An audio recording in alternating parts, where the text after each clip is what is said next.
संसार में खुश रहना बहुत कठिन है।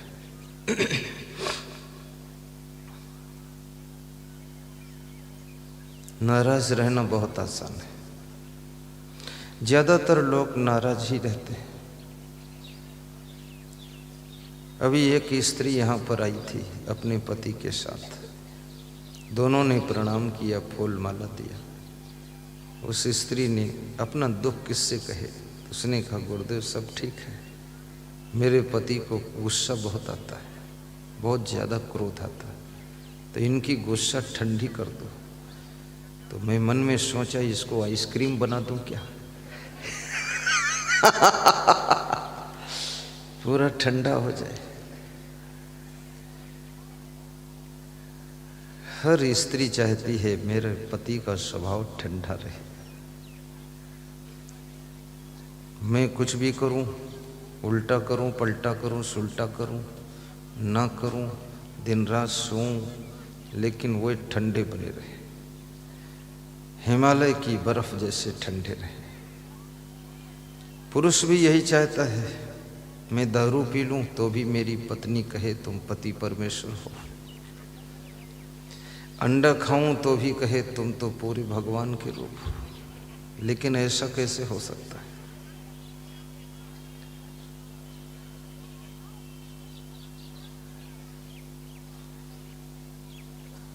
जब तुम गुस्सा करते हो, धीरे धीरे गुस्सा करने की तुम्हारी आदत बन जाती है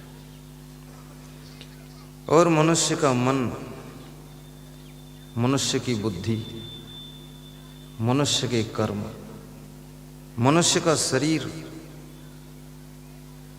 और मनुष्य का स्वभाव धीरे धीरे आदत में बदलता है। कोमल बिस्तर पर सोने की आदत हो जाए तो कठोर बिस्तर पर सो न सकोगे, और कड़े बिस्तर पर सोने की आदत बन गई तो कोमल बिस्तर पे तुमको नींद ना आ सकेगी। ज्यादा टेस्टी, स्वादिष्ट, चटपटा खाने की आदत बन गई तो सादा भोजन तुम खा ना सकोगे। मेरे लिए जो भोजन बनता है, मेरे संत ने, इस वर्ष एक संत नेपाल बॉर्डर पर आया, उसने खाया, उसने बोला ऐसा भोजन तो जिंदगी में कभी खाया नहीं, इसमें तो कोई टेस्ट ही नहीं, ना नमक है, ना मिर्च है, ना तेल है। आपका भोजन तो गलत बनता है गुरुदेव, ठीक नहीं बन रहा। मैं बना दूं। मैंने कहा, सादा भोजन, सादा जीवन, उच्च विचार।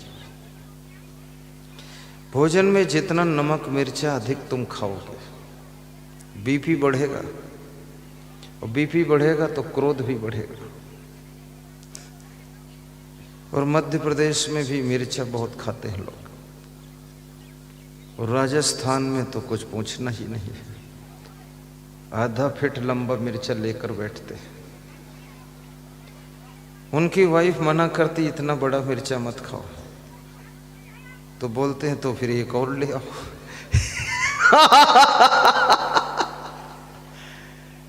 ऐसा खतरनाक मिर्चा। ये मिर्चा तुम्हारे शरीर में उन तत्वों को विकसित करता है जिससे गुस्सा बढ़ती है, और मिर्चा से पाइल्स की बीमारी का भी जन्म होता है। इसलिए मिर्चा थोड़ा कम कर दीजिए, और मीठा भी कम कर दीजिए, क्योंकि मीठा अधिक खाने से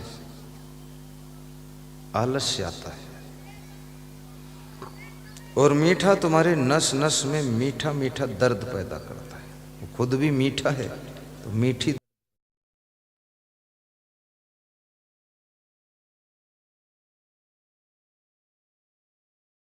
कहते हैं, मीठी मीठी दर्द है। कितना बड़ा सौभाग्य है, दर्द भी और मीठी।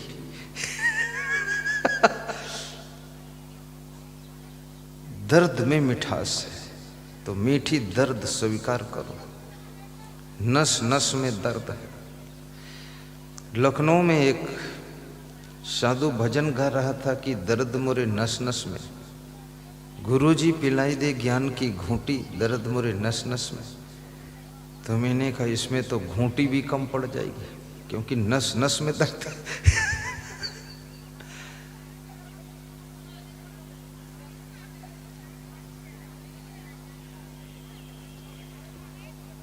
मन को भी संभालिए, मन में कोई आदत मत बनने दीजिए।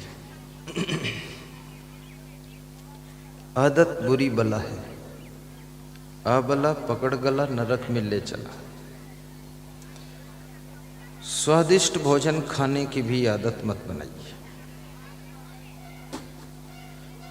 लेकिन स्वादिष्ट ही खाना चाहिए, पर आदत मत बनाइए। कभी कम स्वादिष्ट हो तो भी हंस करके खा सको, ऐसा आपका स्वभाव होना चाहिए। और ये भी याद रखना, ये जो तुम वाणी बोलते हो, ये वाणी भी आदत पकड़ती है। वाणी तकिया कलाम पकड़ लेती है। कितने लोग बात करते हैं, कहते जो है कि, बार बार कहेंगे जो है कि, मतलब है कि, मतलब है कि, वो तकिया कलाम हो गया। हर सेंटेंस पे मतलब है कि, जो है कि, बार बार कहेंगे तुमने समझा कि नहीं समझा, समझे कि नहीं समझे। अब ये आदत बन गई वाणी की। ऐसे गाली देने की आदत भी वाणी में बनती है,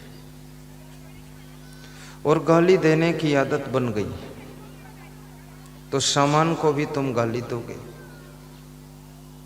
रजाई गद्दे को भी गाली दोगे, मौसम को भी गाली दे दोगे। ये ठंडी जब बढ़ेगी तो तुम कहोगे कि इसको भी साला साली बताओगे।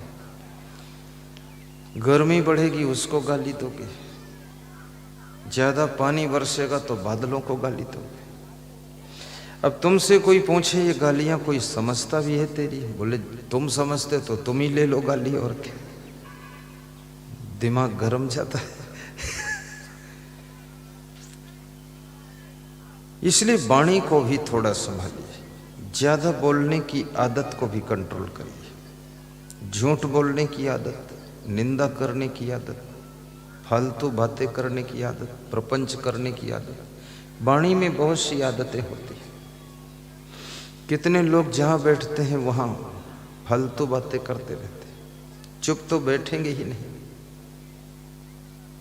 रिश्तेदार की बात खोद कर निकालेंगे, वो बोलेंगे मामा के मामा का भतीजा जो है वो 2 विवाह किया है।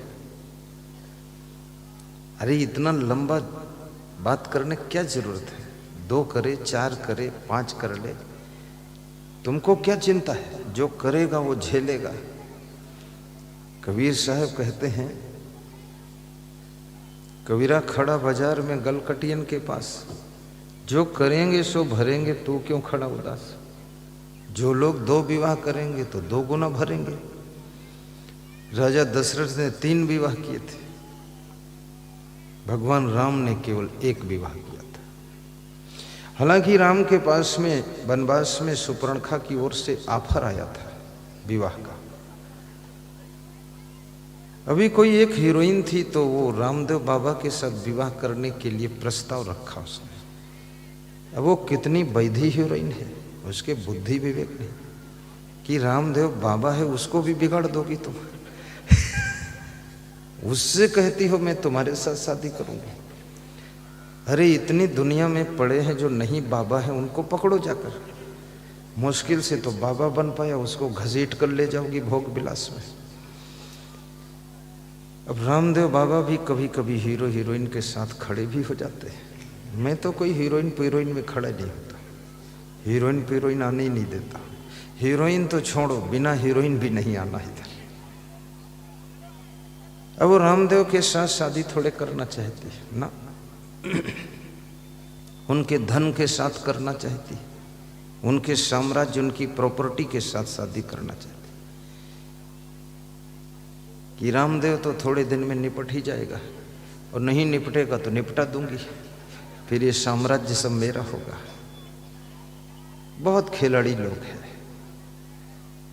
भगवान राम के पास में सुपर्णखा प्रस्ताव रखती है कि हमारी तुम्हारी जोड़ी अच्छी रहे, लेकिन राम मना कर देते हैं। लक्ष्मण से कहते हैं इसको समझाओ, इतनी फोहड़ लड़की है, गंदी बात करती है। तो सुपर्णखा कहती है ये गंदी बात है, अगर गंदी थी तो सीता जी के साथ क्यों विवाह किया, वो भी तो गंदी बात थी। राम ने कहा मैं राम हूं, मेरा नाम मर्यादा पुरुषोत्तम है, एक विवाह से ज्यादा नहीं कर सकता। राम ने इस संसार को सिखा दिया कि यदि अपनी पत्नी को सुखी रखना चाहते हो तो एक ही चुनाव करना, और नारियों के लिए भी सिखाया। रावण ने सीता के सामने प्रस्ताव किया तुम मुझे स्वीकार करो, सीता ने इनकार कर दिया कि पति तो दिल में एक ही बसा है, वो राम है, राम के अलावा किसी का नहीं काम है, केवल राम। अगर यदि राम मर्यादा पुरुषोत्तम है तो सीता जी भी कम नहीं है। सीता जी भी रावण में मोहित नहीं होती, जबकि रावण के पास में सोने की लंका है। सीता जी कहती है मैं तो मेरे राम के साथ रहूंगी, रावण को मैं देखना भी नहीं चाहती हूं।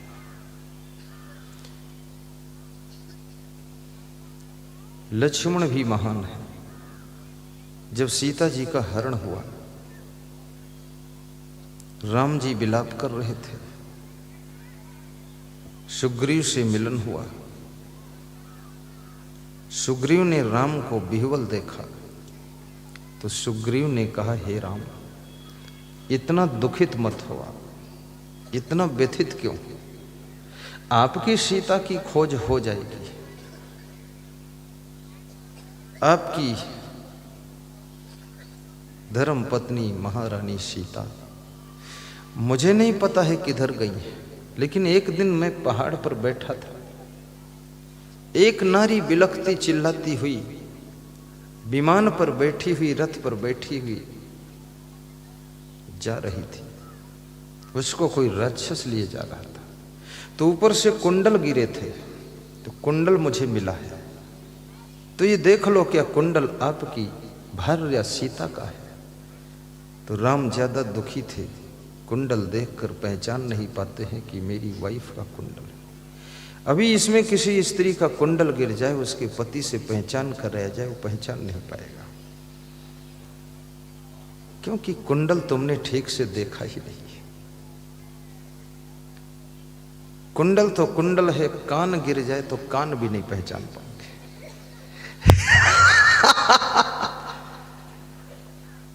बड़ा कठिन काम है।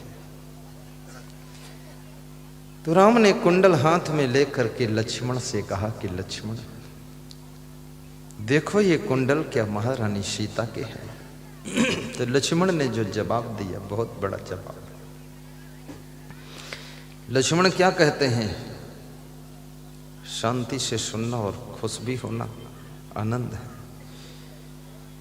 मैंने तो चरण निहारे हैं, माता के देखे कान नहीं, माता के देखे कान नहीं, माता के देखे कान नहीं। मैं तो बिच्छुओं का सेवक हूँ, मुझे कुंडल की पहचान नहीं। मैं तो बिच्छुओं का सेवक हूँ,